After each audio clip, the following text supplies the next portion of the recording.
Welcome back guys, today our survival. This is Indo Commando, and well guys, last time we left off at step 9. We needed to go to the jail and free Sasha. But before we get into the video guys, I do really want to thank all of my subscribers, all of my viewers from the bottom of my heart. Thank you for watching my content guys, and if you haven't, please do consider subscribing. Alright, let's get into the video. Let's go to the jail. Sasha. In the dark basement, everything was so damp and cold, even rats wouldn't live in it.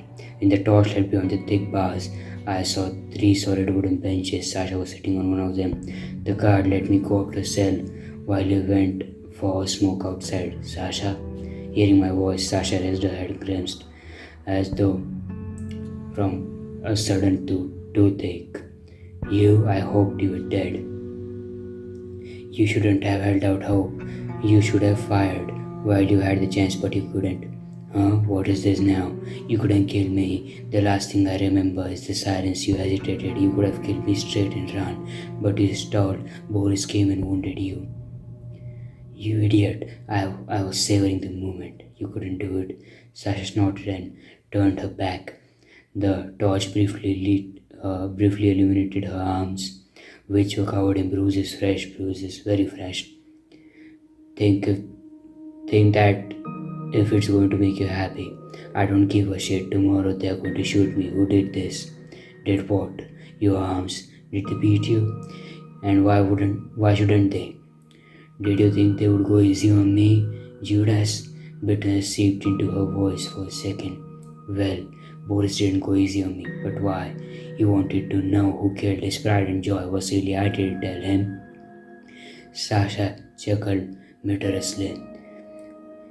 When my back's to the wall, then I'll tell him everything in detail. Happy now? Then get the hell out of here. Who's got the key to the jail? Sasha didn't react. Who's got the key to the jail? Boris, what are you planning? I can help you escape. Sasha burst out laughing, tears streaming down her face. And Boris called me a dirty traitor. Me? You are 100 times worse. Betrayal as easy as breathing for you. Boris saved your life, and now you want to help his prisoner to escape next. Sasha hysterical laughed suddenly changed to muffled sobs. I had heard like these before, long ago, when I told my daughter that I was leaving for good. Sasha regained control of herself, suppressing her tears with a furious roar and walking away from the bars. You're getting out tonight. Be ready. Life touches on the inside. Alright, we have read this. Let's go to Boris. Boris silently met my gaze, not asking anything. He probably meant it as a show of sympathy. I had nothing to say to him. Let's leave. Leave, okay. Okay. Way back home.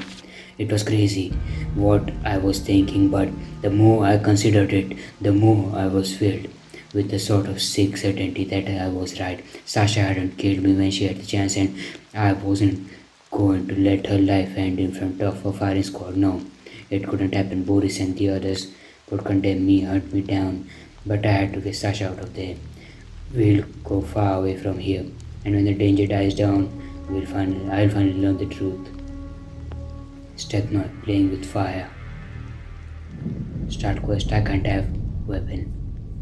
Alright, let's go out, drop everything, this and this too. Let's come back walking. Okay. Playing with fire. Let's start the quest. I spent the rest of my day feverishly thinking about what I was facing lying in my cot in the infirmary. I ran through all my options in my head. To free Sasha, I needed to unlock a jail cell. Sasha said the key was kept in Boris's office. That makes sense. He's an important prisoner to him. Let's say I get the key and unlock the cell. How are the two of us supposed to get out of this fortified town? Keep going.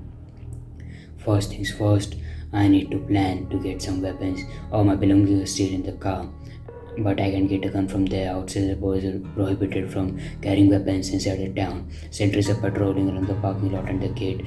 They'll arrest me on the spot.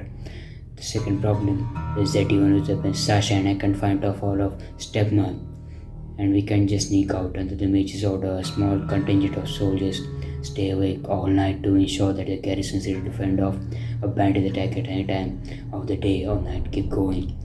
The only solution I could think was to create a diversion. I thought of the fuel tanks full of diesel next to a generator. The command unit was located nearby. If I poured gasoline over the command unit and let it, the locals will go crazy, trying to put it out until the tanks heat up enough for the diesel inside to combust. Then Sasha and I will take advantage of the chaos and get out of here. The clock had struck midnight. It was a bright night with the full moon and a cloudless sky. Time to get to work. Left the infirmary. I am standing in the empty forecourt between the infirmary and the weapons warehouse. The barracks is adjacent to the warehouse. Next to the barracks, 6 soldiers are sitting on crates, reading war stories. They are around. Behind the barracks, I can see the squad 2-story officer's house where the major and the other officers sleep. And farther on, through the double chain link fence, I can see civilian houses. From here, I can go along the infirmary wall to the main parade ground. If I go past the warehouse and turn left, this will lead me to the canteen and the jail. Let's go towards the jail. I'm a few meters away from the ration warehouse, the basement of which serves as the town's jail. The jailer and 2 soldiers standing near the warehouse and the newly built canteen. They're smoking and arguing about something in hushed voices. Behind me is the canal, and on the other bank is the parking lot and the gate that leads up the step. Now from here I can see my car and an army command truck. If I go north past the canteen, I'll come to the weapons warehouse. Let's approach the smokers. As they approached, the fighters whispered some comments to each other. Stop talking, one said, talking all at once. They even took the cigarettes of their mouths. All 3 of them tensed as they waited to hear what I would say. I probably interrupted an important conversation. Okay, I'm interrupting you. I see. We'll talk another time. Let's go to the weapons warehouse. Let's go to the barracks and the soldier's house. As I walked past the soldiers sitting on the crates next to the barracks, they called out to me. I stopped. Where do you think you're going? Civilians are permitted in the barracks. Only with the permission of the major. Unless you're a good looking girl, then you only need permission from one of us. The soldiers laughed at their own joke. Keep going. Another soldier with red hair jumped into a conversation. Oh, are you heading to the officer's house? You can't go there either. And it's a good thing too. Do you know Lieutenant Yakushok? He shot a cleaning lady in his sleep last year. For dude, you want that? Seriously, he shot a cleaning lady in his sleep. A third soldier, bald and with a goatee, beckoned me over. You're better off chatting with us. Know any good stories? Maybe I do. Let's talk. The soldier scooted over, freeing up some space for me on the second crate. I sat down. There was an awkward silence. The soldiers were watching me expectantly. Comrades, could you spare me a smoke? Sorry, pal. You may as well for us non-smokers. Cigarettes are in short supply, and that means that any cigarettes get sold before anybody knows they're here. The red-haired soldier said, go to the jailer. Boris, I suggested. Alex, who's the jailer these days, always a light in pocket for cigarettes. Nobody knows where he gets them, but he'll fleece you for him. The bastard. Keep that in mind. Pity. Then just tell them how you are. Same old, same old. The red-haired guy shrugged. The past year has been so boring. We used to go out to attack the bandits and some gangs. The big ones or the desperate ones used to come at us right here. And they never left. They are here in the ground, he smirked. Now we just get small fry once in a month or so. Let's keep listening. Only the major can't sit still. The red-haired soldier continued. He orders us to do training exercises one after another. If you're not training, we are sent in to help civilians in the vegetable gardens, or to build something, or dig something, or some other hogwash. Well, we took the Atkins, but now what? Another soldier chimed in. I'm sick of it. We are soldiers, not collective farmers here to plow the fields. And now what? Are we supposed to do around, sit around doing nothing for another year? Don't worry, the event is in Siberia. Okay, let's get up and leave. Let's go to the main parade ground. I'm in the main parade ground in Stepnoy. There is nobody else here. To the east is the partially collapsed tower block. Construction of the new block hasn't started yet, so the town's inhabitants go to the village to wash. The command unit lies to the north of the parade ground. From here, I can cross the bridge over the canal to the parking lot. I'll follow the. Okay. Let's go to the diesel generator. The diesel generator is housed inside a new khaki colored metal enclosure. There's no way I can break into it. Two large steel tanks filled with diesel sit on platforms between the generator and the command unit. One of the tanks is connected to a generator by a hose. Let's go back to the parade ground. Let's go across the bridge to the parking lot. I'm in the parking lot. There aren't many vehicles. Maybe 3 or 4 UAZs and around 8 motorcycles. A Kamaz is sitting in the center. Okay. A Kamaz is sitting in the center. And to the south, right by the town's perimeter fence is my car. Guards are patrolling in front of Stepnoy's lock gate. The gate is much flimsier than the one at Apkin base. I think I'll be able to pass through it in the car. Okay, I'm not going to read off that. Let's go to the garages. 3 garages stand in a row. 2 are locked with integrated locks on the doors, but the third one only has a padlock. I can't see the guards from behind the Kamas, and they can see me. Let's go back to the parking lot. Let's go to the car post. A light bulb is shining in the window of the single-story concrete building. I try to stay out of the light so the cars don't see me, and I go around the build and stand outside the door is shut. Let's go back to the parking lot. Alright. Let's go to the town gate. Before I could approach the gate, one of the soldiers turned their guns on me. Leaving the town after dark is strictly prohibited. Go back to the parking lot. Let's go back to the command unit. A single-story wooden building stands before me, painted a dark red color. 2 USSR flags flutter in the wind above the imposing door. There are large windows on either side of the door. I can get in. There are 2 locks on the door. I could break a window. Let's go around the command unit. There is another large window at the back of the command unit. I could climb through there. I'll need a crowbar or something to break the glass. The generator is noisy, so it's unlikely anybody will hear the glass smashing. Let's go back to the parade ground. Let's go to the shower block. The shower block was a timber. Okay, you guys can read this. I don't want it to get boring for you guys. Let's go. I don't know where to go next. Let's go to the infirmary and weapons warehouse.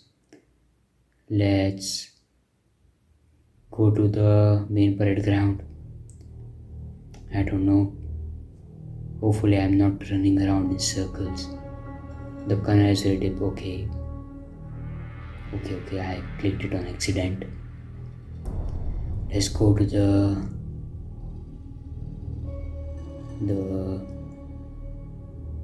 parking lot maybe.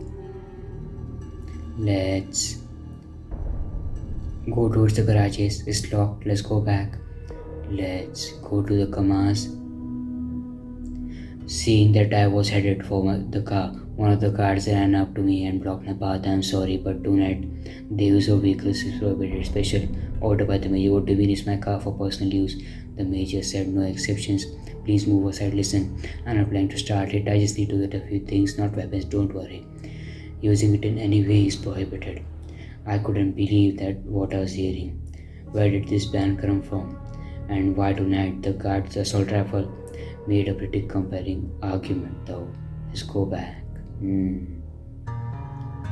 Let's go to the car post. Okay, we can't go to the car post. Let's examine the canal. We can't go to the canal. Let's go back to the parade ground. We have been to the command unit. We have been to a shower block. Yeah, we have been to a shower block. We have been to the generator. We have been okay. Let's go towards the weapon warehouse. We have talked to soldiers. Let's approach the door to weapons warehouse now. Let's go to the infirmary. In the rooms of the infirmary, 5 soldiers sleep peacefully in hard cots. They received the injuries in the attack on the Afghan base. The major ordered that the remaining wounded would be cared for by the town civilians. Let's keep going. I crossed the main room and went into a cramped washroom. From there, I moved into the back room to go outside into the yard behind the infirmary. In the infirmary's back room, which serves as both the attendant's office and the operating room, there were bandages, medical supplies, tools for amputations, old equipment, and other medical instruments. It's only locked right now, and the senior attendant has the only key. Let's go out to the yard. Somebody has created a small garden. It is for into disuse, okay? I spotted a rusty hacksaw missing its handle among the. Okay, let's take the crowbar. Fine, let's leave the yard. Oops. I don't know how to do this. Let's go back. Let's go to the main parade ground. Let's go to the command unit. Around the command unit, let's break the window. I'm at the back of the command unit. The window has been smashed with a crowbar, shards to the ground. If I go in, I certainly cut myself on some glass. Let's climb inside carefully. I'm inside the command unit, in the office where I have talked to the major on 3 occasions. There is an empty wine bottle and 2 glasses on Boris's desk. I noticed the major's coat hanging up as I came in. There is a portrait of Brezhnev on the wall, and next to it is a huge map of the Soviet Union. An old radiogram sits in the corner. On the opposite wall, there is a door leading to a second room. Let's search the major's desk. Top drawers of the major's desk contained a load of ancient papers, a whole set of ballpoint pens that had run out of ink, and other office stuff. In the bottom drawer, I found another 3 wine bottles, a couple of glasses, a photo of a young officer who looked a little like Boris, a ashtray, and a pack of cigarettes. Only one cigarette was left in the packet. Take the cigarette. Okay, let's go through the coat pockets. There wasn't anything valuable in the coat pockets. In one pocket, I found a grey and crumpled rag that Boris was probably using as a handkerchief. In the other pocket, I only found a couple of ruble coins. Rubles have been worthless for many years. Let's keep going. Let's examine the second room. The second room was much smaller than the first. I could only guess at its purpose. There was a small desk, a chair, and a stool. In the middle of the room, in the corner, I saw a bucket of dirty water and a mop. In another corner, the coat from Boris's dress uniform was hanging up. It was in perfect condition, which suggested that Boris had only worn it once or twice. Opportunities to do so probably dried up pretty soon after. There was a small dark stain on the stool. It looked like blood. Looks like they talked to Sasha here. Let's search the coat and dress drawers. The coat pockets were empty, but there was a key in the lock on the desk drawers. It was on a key ring along with 3 other keys. Maybe one of the keys will work on the door to the jail. There wasn't anything interesting in the drawer itself. Let's take the key and go back to the main room. Let's climb out the broken window. Let's go back to the parade ground. Let's go to the parking lot. Let's go to the guard post. A light is okay. We've read this. Let's find the key. One of the keys worked. After 2 turns and 2 shoves, the door creaked open on its own, as if it was inviting me in. Clearly, a construction defect meant that it didn't stay closed very easily. Let's go into the guard post. I'm standing in the guard post single room. It's cold and uncomfortable. The corners are strewn with cobwebs. 3 mattresses with pillows lie along the walls apart from the rough-hewn stools and the rickety table. There's nothing else in the room. Only one of the 4 light bulbs work. Let's search the guard post. While searching, I found a small closet. I had missed it at first because of the cobwebs. It contained firewood, broken fencing, and chairs with no seats in them. Besides the bucket of wood shavings, there was an old Mosin Nagant rifle with the stock broken enough. I picked it up, sure firing it would be extremely awkward, but it would do in a pinch. I found a fake cartridge in the drawer on the table. Let's take the rifle. Okay, leave the rifle and cartridges where they are. And the powder might get wet. No, I'm going to take the rifle with me. 20 ammo. Okay, nice. Let's leave, lock the door, and go back to the parking lot. Let's go to the garages. Find the key to the padlock. I don't have the garage keys. Okay, one of the keys worked. I went into the garage and shut the door quietly behind me. It was pitch black and smelled of gasoline. I felt for the light switch and flicked it. But the lights didn't come up. Either the power was off, there was no pulse, or they had blown. Somebody had kindly left a hefty flashlight underneath the light switch. It worked, but the battery was running low and the light it emitted was very weak. Let's keep going. I'm in a dark garage. In the muted beam of the flashlight, I saw jerry cans. Lots of them, more than 30 at a guess. This place is full of gasoline. Apart from the jerry cans, the only things in the garage were dirty racks. I thought I heard somebody shouting outside. I better get out of here before I'm seen. Let's take one can of gasoline. The jerry can felt awfully light. I shook it, then showed my flashlight and said empty. The next one was empty too. I started picking up cans at random. They were all the same. Well, some of them had a dribble of gasoline left right at the bottom.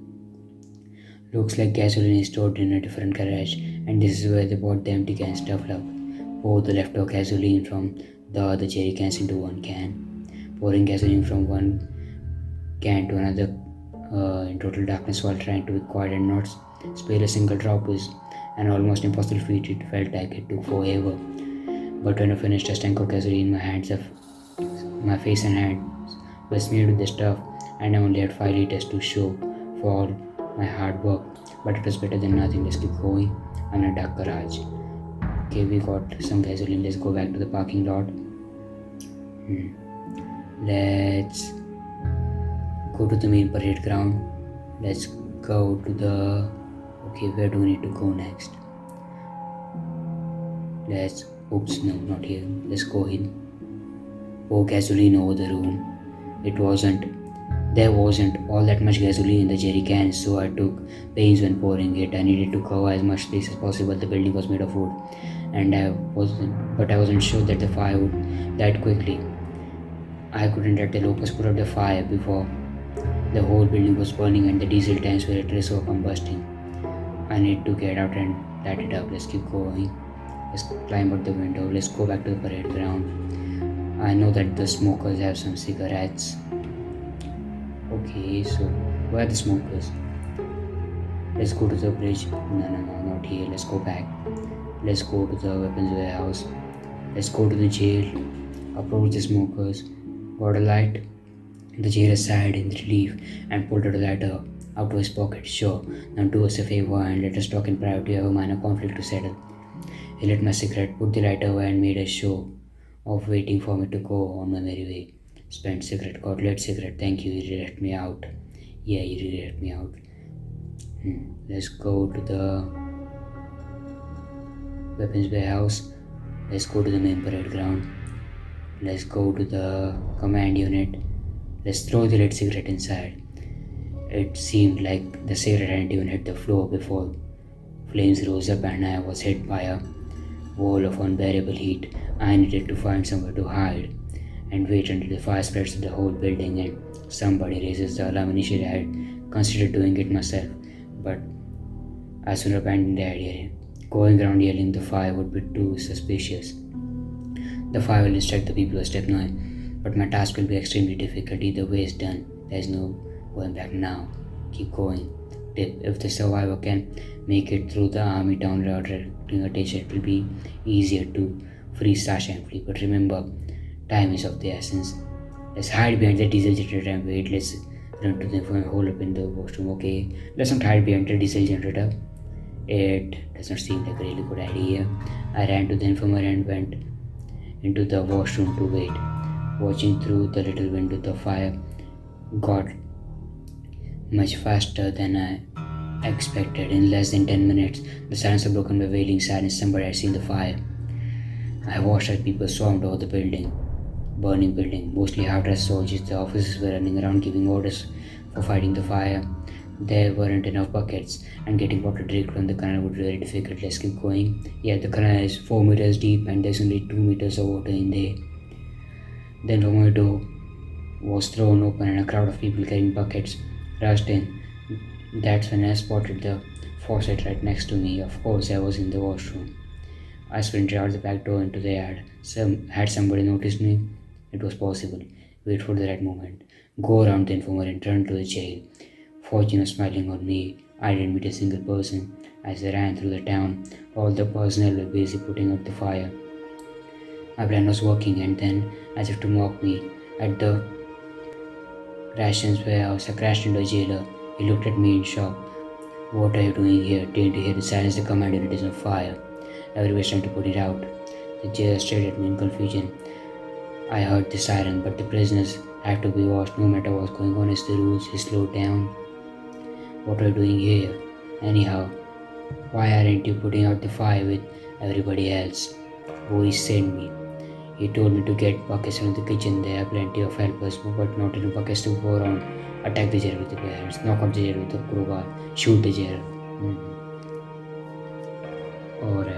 Alright. Boris sent me here. What? The jailers, I squashed. They were just here for buckets. The major, the captain, and some private.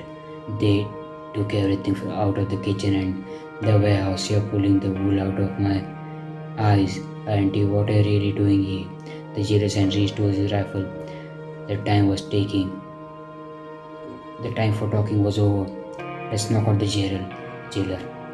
At the last second, the jailer managed to pull his head away, and I hit him on the left shoulder instead.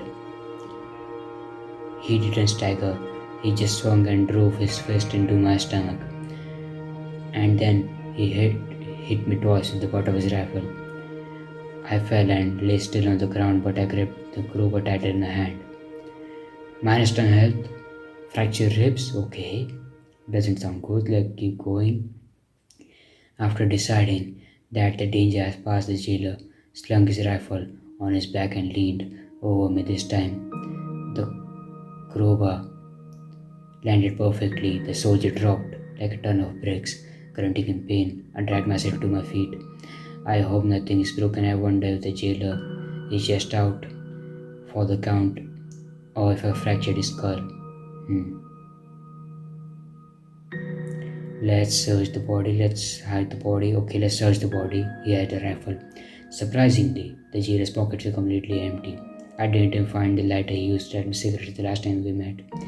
Had he been robbed by the people he was talking to them? On the bright side, I did get his rifle with a full magazine case. Let's take the rifle, hide the body behind the crates.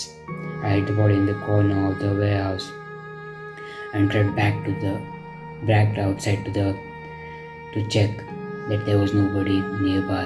It seemed deserted. In the distance past the parade ground, a giant bonfire was burning with a command unit used to be. I need to move quickly. Let's go down to the jail. It was pitch black in the darkness. I couldn't make out the bars or the cells beyond them. I felt for the lock and started trying my keys. Until now, I hadn't let myself even consider that none of the keys I got from the HQ didn't work. I was about to find out. The first key didn't work, the second key didn't work, the third key got stuck. I strained to turn the key, but it did finally. With a screech, the lock fell open. Who's there? I heard Sasha say, her voice tensed. It's me. The cell's open. Come out, you're free. There was a pause, and then I heard my daughter's footstep. Hey, if this is some kind of joke between you and Boris, you can go to hell. I want some sleep. I've got a tough day tomorrow, tough and very short. Sasha, come out, hurry up. You can't hang around, come on. Sasha felt silent like she was considering options. Alright, let's say I believe you. Do you have a plan?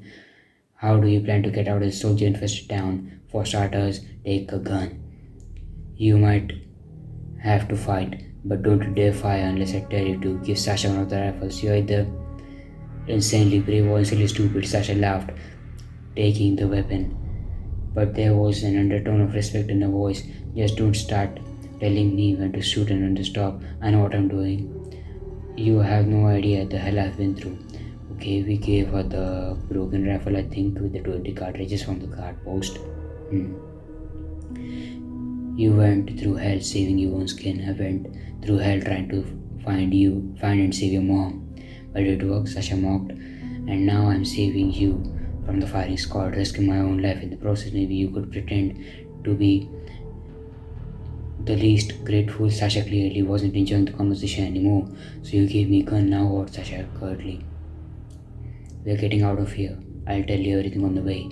Sasha and I are standing outside the ration warehouse beyond the parade ground. The command unit is burning furiously. The flames. I watched the leaping flames. I started thinking, if this whole town burns down, it will be my fault. Some of the locals could die from the injuries.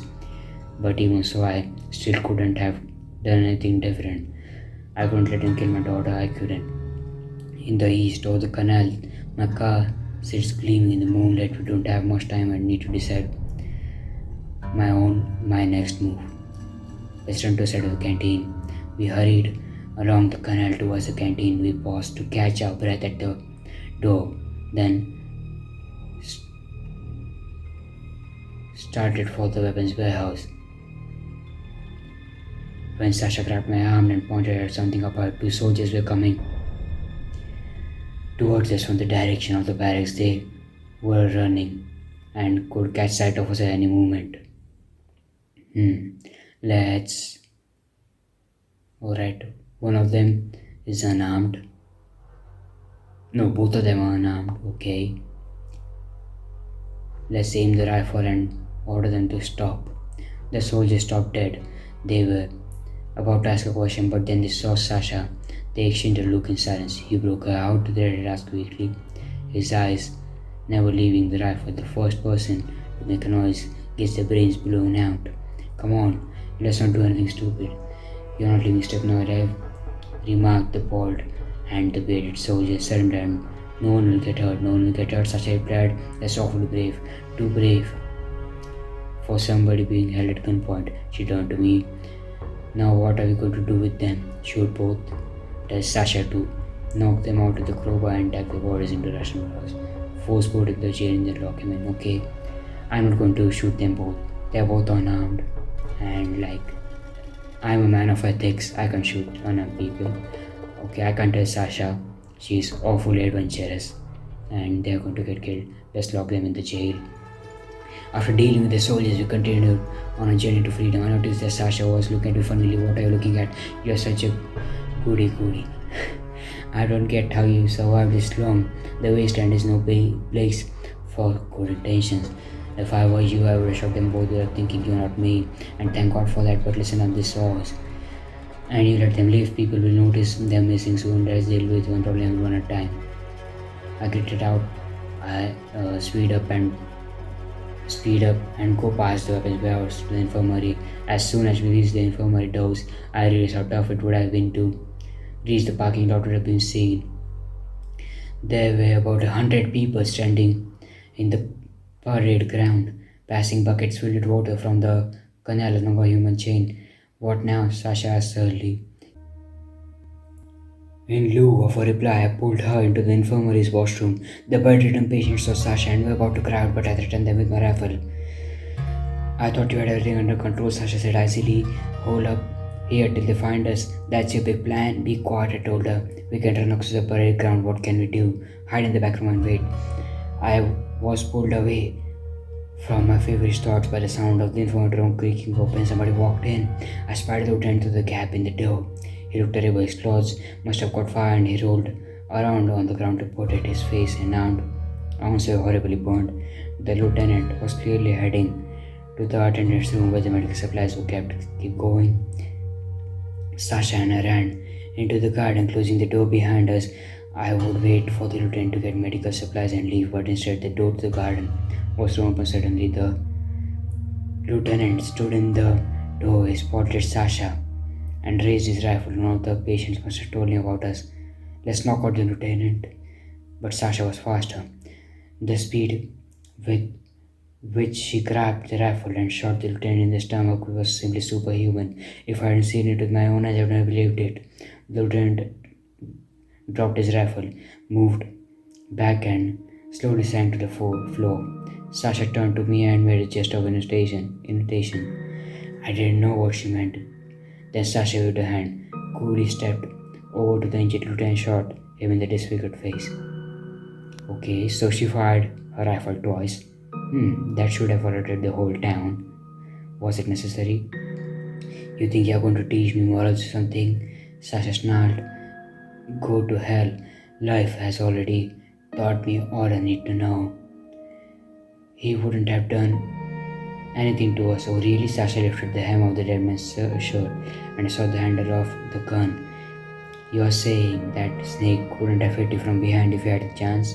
Keep going. Sasha was ready to go back to the infirmary, but I stopped her. Not so fast, huh? Not so fast. I would have. I can hear less crackling now. The fire will be out soon, so we can't wait. We need to get out as still can. We can't just run straight to the bridge. The parade ground is full of people. Are you going to shoot your way through all of them? Do you have a better idea? No, fine. We'll run across the parade ground to get to the bridge. Let's hope we can slip through in the dark while everybody's distracted. Sasha and ran to the bridge as fast as we could. Since the fire was already under control, the parade ground was poorly lit and it would be difficult to pick me and Sasha out from the crowd of suit-coat people running around. We bumped into soldiers a few times, but they just released a colorful stream of cursed words at us and ran on to pour the water on the flames. Then some soldiers turned around and watched us go with narrow eyes. There's the bridge and to the parking lot. Let's run across the bridge to the car. The bridge was behind us. We were in the parking lot. As I'd hoped, the guards had joined the firefighting effort and there was nobody guarding the gate. Now we just had to get to a car, start it, break through the gate and get down, Sasha screamed desperately. As we moved to dive behind the newest USZ, somebody unleashed automatic gunfire on us. It was coming from behind the bridge. Let's keep going. Oh no, automatic gunfire. I am armed with a single-shot rifle. The bullets broke the windows of the USZ and we were showered with shards. A few seconds later, the gunfire suddenly stopped. I raised my head and saw our pursuers through the broken windows. There were 5 of them, all with AKs. They had crossed the bridge and were drawing closer to us. We need to get out of here or they surround us and we'll be toast, Sasha whispered. Let's consider the options. Run to the car, stay behind, return fire, retreat behind the commas and continue to fight from them. Let's run to the garages, to the USZ lot. Yeah, let's run there. We'll hide behind the garages, we'll shoot them as they approach. No way, Sasha looked at me as I was a moron. Then they'll mow us down while we are running over there.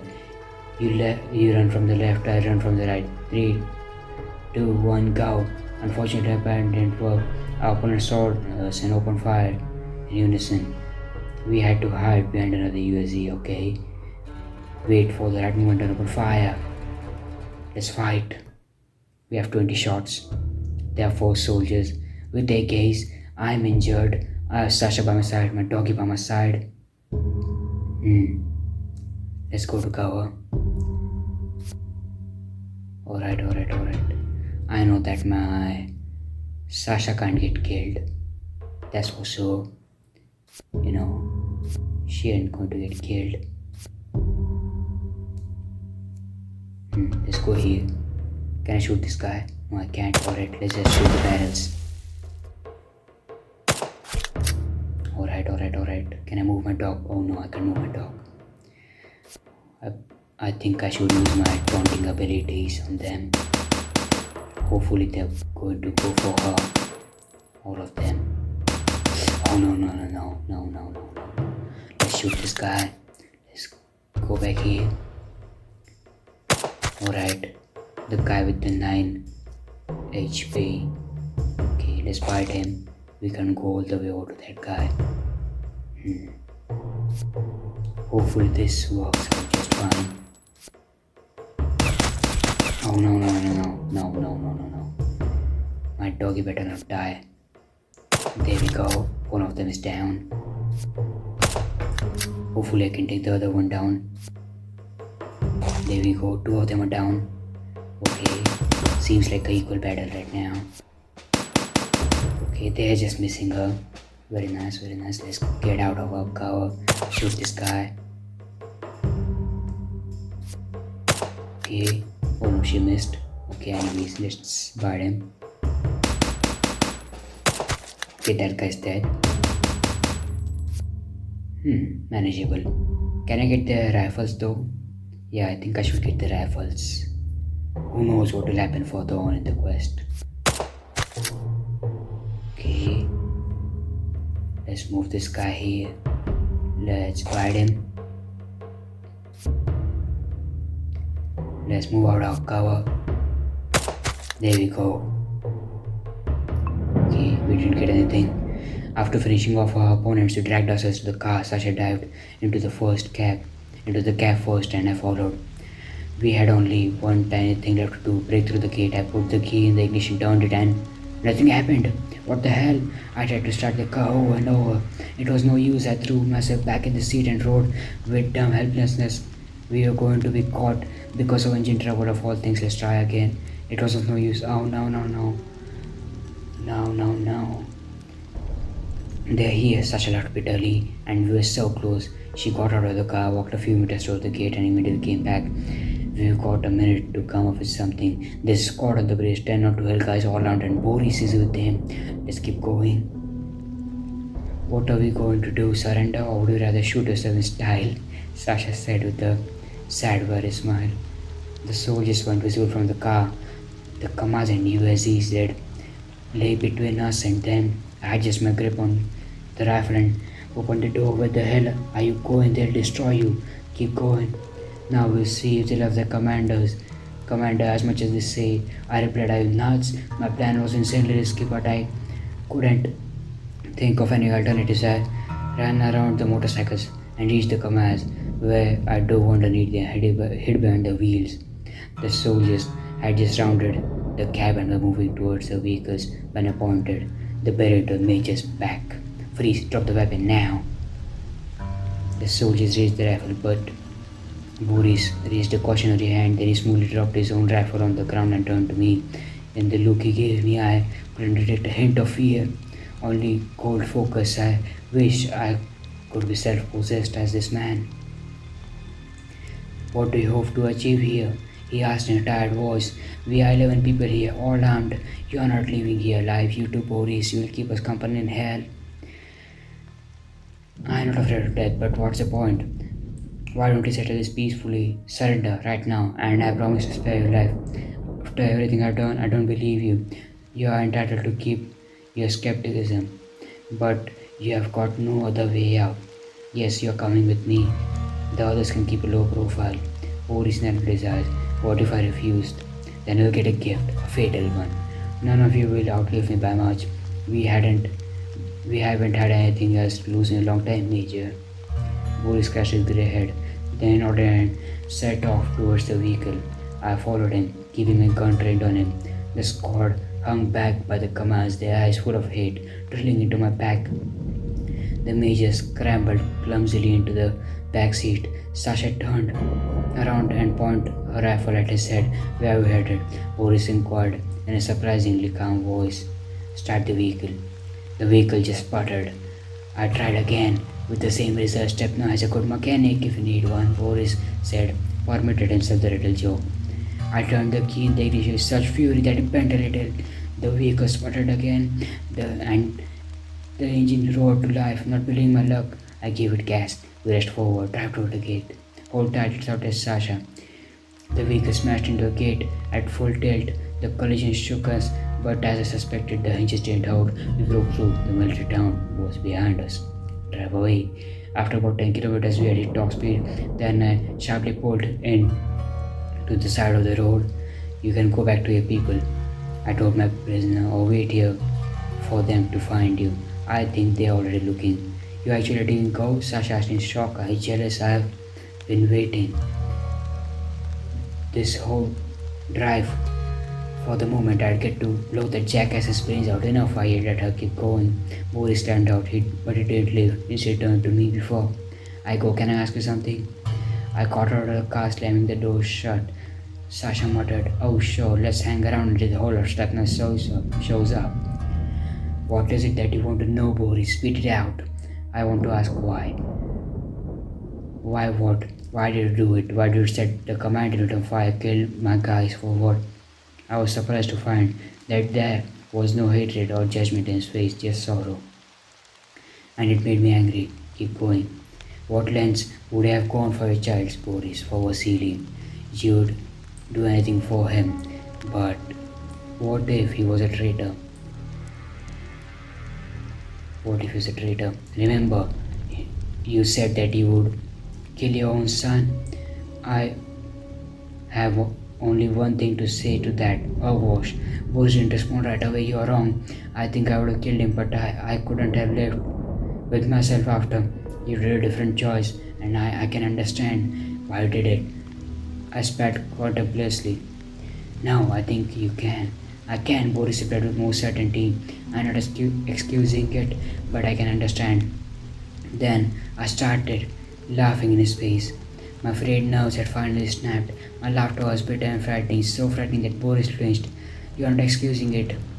Is it? Is that it? But you can understand, right? I hissed finally. You can understand. Like hell, you can understand. By standard, I should have just stood by and calmly watched you kill my daughter. I pulled out the rifle and pointed at Boris. Go to hell. Boris turned red and clenched his fists. I would have had killed Vasily if I known he was a traitor. I was about to reply. Then Sasha appeared beside me, red-faced and disheveled. Keep going. You would have had your own son killed. Is that right, you bastard? She roared at Boris. Then listen carefully. When your precious son, your pride and joy, was captured and taken to the Afghan base, he threw himself at the bandits' feet, dripping with snot and begging them not to hurt him. They didn't torture him. They didn't beat me like you beat me. He gave up all.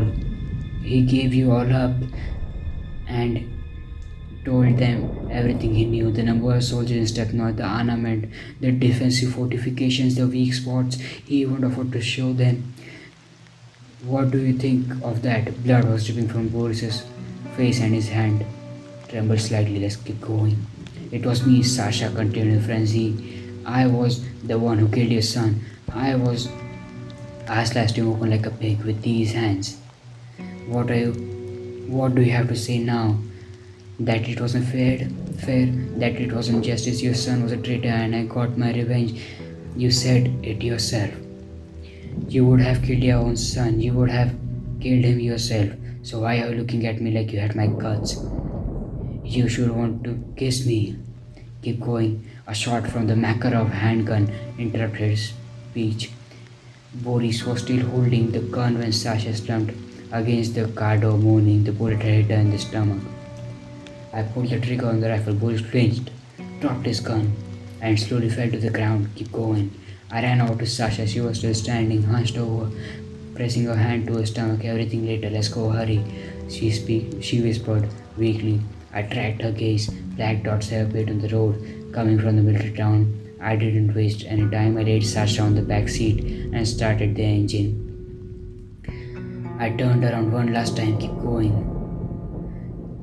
The major's hand, which had spasmed and clenched around a clump of yellow grass, loosened and fell into dirt off the roadside. Drive away. Got injured, Sasha. 500 XP, leveled up. Whoa, this is nice. I'll do it later. Let's continue the quest. Okay, what do we need to do? With Sasha. I drove at tops. I drove at top speed cross country, smashing through saplings, plowing into holes and almost rolling the vehicle at every turn. Sasha was moaning, hunched over and pressing a bandage to her stomach. It was a nasty wound. Every time we went over her hut, Sasha screamed in pain. But what else could I do? Hang on, honey, I whispered to her. Everything's going to be fine. Hang on a little longer. I would heal her, no matter what it cost me. We were still too close to Stepnoy. There was no doubt in my mind. After what had happened, they would definitely send people in pursuit. Coming to shooting distance of Stepnoy? No, I don't want to come to shooting distance of Stepnoy. Where's the camp? A bit far away. Alright, let's go here. Get everything. Let's get everything. Hopefully, I don't run out of gasoline. Attack by weight. Okay. You know what, guys? I'm going to call it a video right here. Next week, we are going to see what happens to Sasha. But I'm calling it a video because I just need some gasoline, need to manage my weight and all of that. But thank you for coming along with me on this journey of day survival. If you like my content, be sure to subscribe and leave a comment down below. See you guys next time.